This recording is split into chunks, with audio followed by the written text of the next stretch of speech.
Hello, नमस्कार साथियों, राधे राधे। आज 14 जुलाई और 14 जुलाई से बनने वाले हम इंपॉर्टेंट करंट अफेयर्स के क्वेश्चनों के साथ हाजिर हूं मैं देव द्वारा। अपन चर्चा करेंगे आज 14 जुलाई से बनने वाले इंपॉर्टेंट करंट अफेयर्स के क्वेश्चन। उससे पहले थोड़ी सी चर्चा कर लेते हैं रिवीजन के रूप में 13 जुलाई के करंट अफेयर्स की।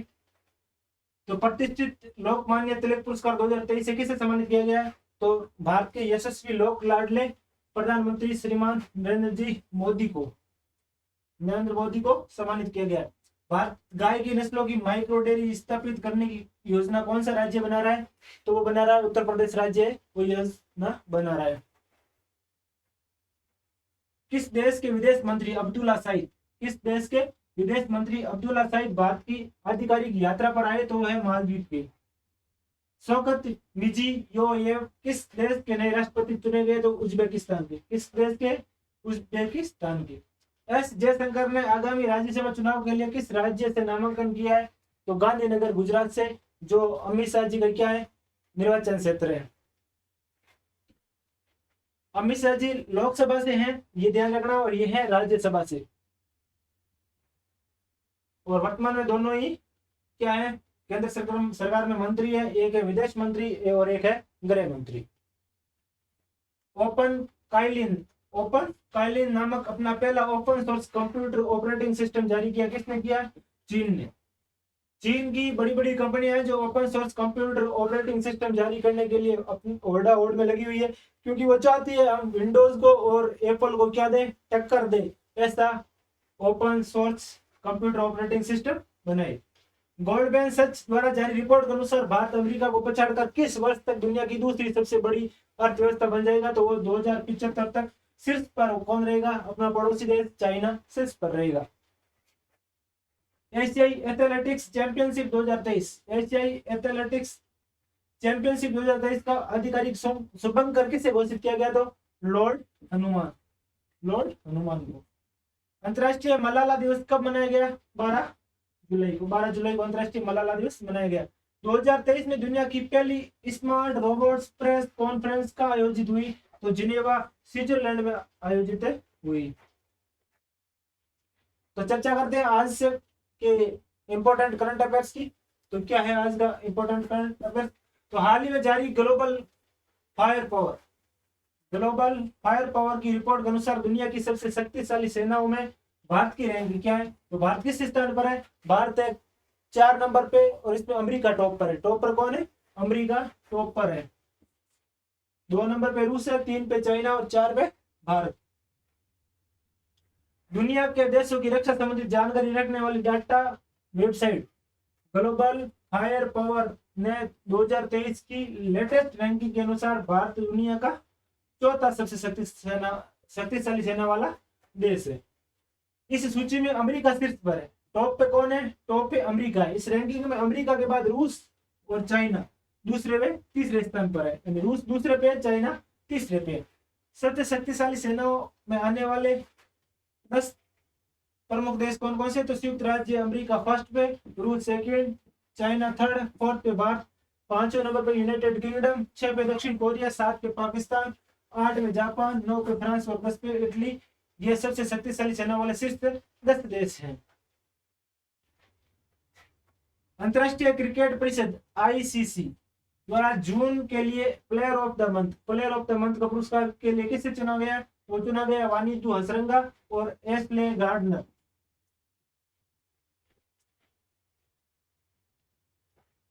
अंतरराष्ट्रीय क्रिकेट परिषद आईसीसी द्वारा वानिंदु हसरंगा और एशले गार्डनर को जून के लिए प्लेयर ऑफ द मंथ पुरस्कार के लिए चुना गया। वानिंदु हसरंगा जिम्बाब्वे में विश्व कप क्वालीफायर मैचों के दौरान अपनी उत्कृष्ट उपलब्धियों के लिए ये सम्मान दिया जाएगा उनको। और वानिंदु हसरंगा 2023 वनडे विश्व कप के लिए श्रीलंका के सफल क्वालिफिकेशन में अहम भूमिका निभाई थी। किसकी? श्रीलंका के खिलाड़ी है, श्रीलंका के सफल क्वालिफिकेशन में अहम भूमिका निभाई थी उन्होंने। महिला एशेज की hero Ashleigh Gardner 3 bar player of the month पुरस्कार जीतने वाली पहली खिलाड़ी बन गई है। 3 बार प्लेयर ऑफ द मंथ पुरस्कार जीतने वाली पहली खिलाड़ी बन गई है। आईसीसी स्थापना कब हुई थी? तो 15 जून 1909 को। कब? 15 जून 1909 को। मुख्यालय कहाँ है? तो दुबई में। दुबई का है संयुक्त अरब अमीरात में। और चेयरमैन कौन है? तो ग्रेग बार्कले, ग्रेग बार्कले इसके चेयरमैन है। 2023 में जीएसटी परिषद की 50वीं बैठक कहाँ आयोजित हुई? तो कहाँ आयोजित हुई? वो हुई दिल्ली में। कहाँ आयोजित हुई? दिल्ली में। जीएसटी परिषद की इस बैठक में ऑनलाइन गेमिंग फर्मों पर 28% टैक्स लगाया गया। ऑनलाइन गेमिंग की जितनी भी फर्में हैं उन पर कितना प्रतिशत टैक्स लगाया गया? तो 28% टैक्स लगाया। और कैंसर की दवा डिनोटिकिसमेव और food for special medical purpose जैसे फार्मा उत्पादों को जीएसटी से छूट दी गई। और इमिटेशन जरी धागों पर कर की दरें 12% से घटाकर 5% कर दी गई। और अब जीएसटी का फुल फॉर्म क्या है? तो जीएसटी की फुल फॉर्म है goods and service tax. Bharat में कब लागू की गई? तो भारत में 1 जुलाई 2017 को। कब? 1 जुलाई 2017 को। और जीएसटी लागू करने वाला भारत 161वां देश है। तो किस मॉडल पर है? तो कर्नाटक के मॉडल पर भारत में जीएसटी लागू की गई है। लागू हुई 1 जुलाई 2017 को। जीएसटी परिषद का अध्यक्ष होता है वित्त मंत्री। भारत जीएसटी लागू करने वाला 161वां देश है। भारत में जीएसटी किस देश के मॉडल पर आधारित है? तो कर्नाटक पर आधारित है। भारत में जीएसटी लागू करने का सुझाव किस समिति ने दिया? तो विजय कल्लेकर समिति ने। विजय कल्लेकर समिति ने कहा था कि भारत में जीएसटी लागू होनी चाहिए। जीएसटी का मुख्यालय है दिल्ली। और ब्रांड एम्बेसडर कौन है? तो वो है अमिताभ बच्चन। जीएसटी के अंतर्गत निर्धारित दरें हैं 5%, 12%, 18% और 28%। 4 प्रकार की दरें हैं, 5, 12, 18 और 28%, जो अलग अलग उत्पादों पर अलग अलग लगती है। शिकायत निवारण सूचांक 2023 कब? जून 2023 में बड़े राज्यों की सूची में कौन सा राज्य शीर्ष स्थान पर रहा है? तो कौन सा रहा? योगी राज उत्तर प्रदेश। योगी आदित्यनाथ जिस राज्य के सीएम है वो राज्य उत्तर प्रदेश, जिसने सबसे ज्यादा क्या किया? शिकायतों को निपटान किया है। तो इस सूचांक में उत्तर प्रदेश 63.90 स्कोर के साथ रैंकिंग में शीर्ष स्थान पर रहा, जिसमें 17,500 शिकायतों का क्या किया है? निपटारा किया है। पूर्वोत्तर राज्य में शीर्ष पर सिक्किम है। केंद्र शासित प्रदेशों में शीर्ष पर कौन सा है? लक्षद्वीप है। यह रिपोर्ट जारी कौन करता है? तो यह जारी कौन करता है? प्रशासनिक सुधार और लोक शिकायत विभाग इस रिपोर्ट को जारी करता है। अब देख लेते हैं उत्तर प्रदेश की राजधानी लखनऊ, मुख्यमंत्री योगी आदित्यनाथ और राज्यपाल आनंदीबेन पटेल।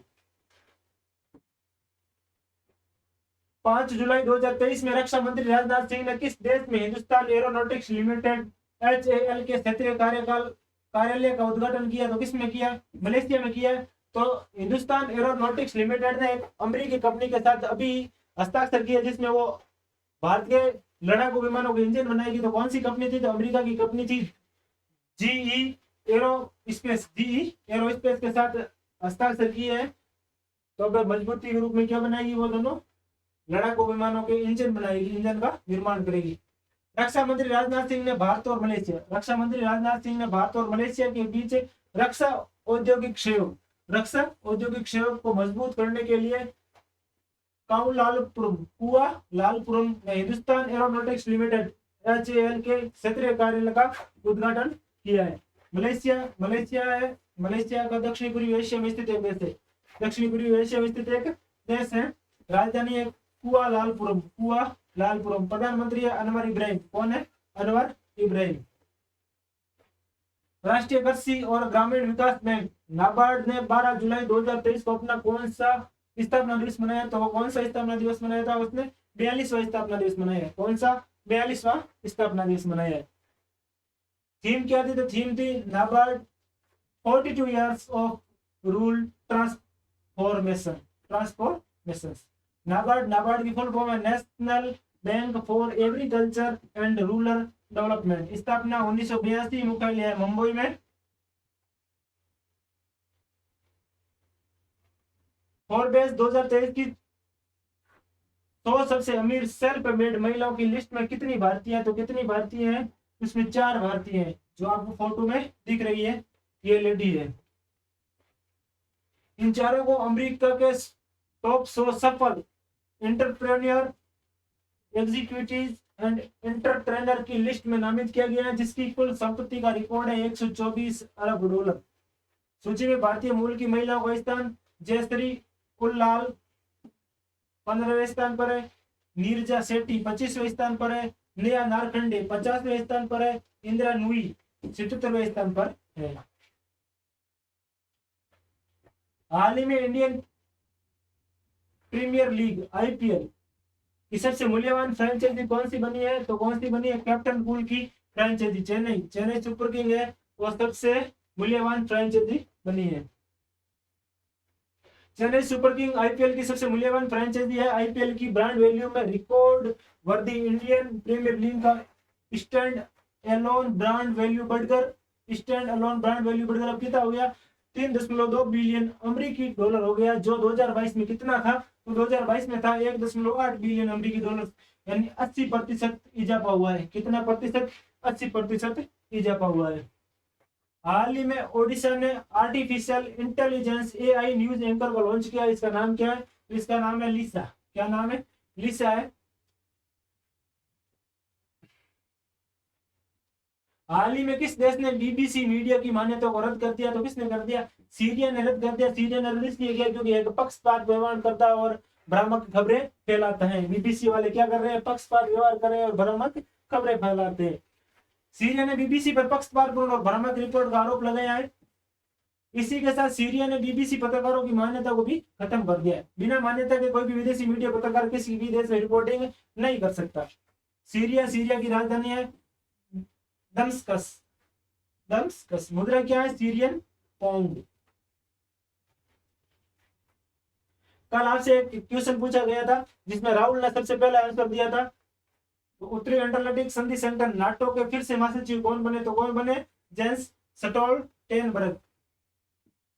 ये इसका सही आंसर था।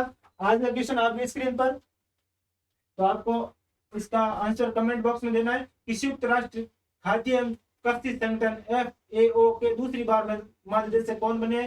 तो आपको आंसर देना है इसका कमेंट बॉक्स में। धन्यवाद।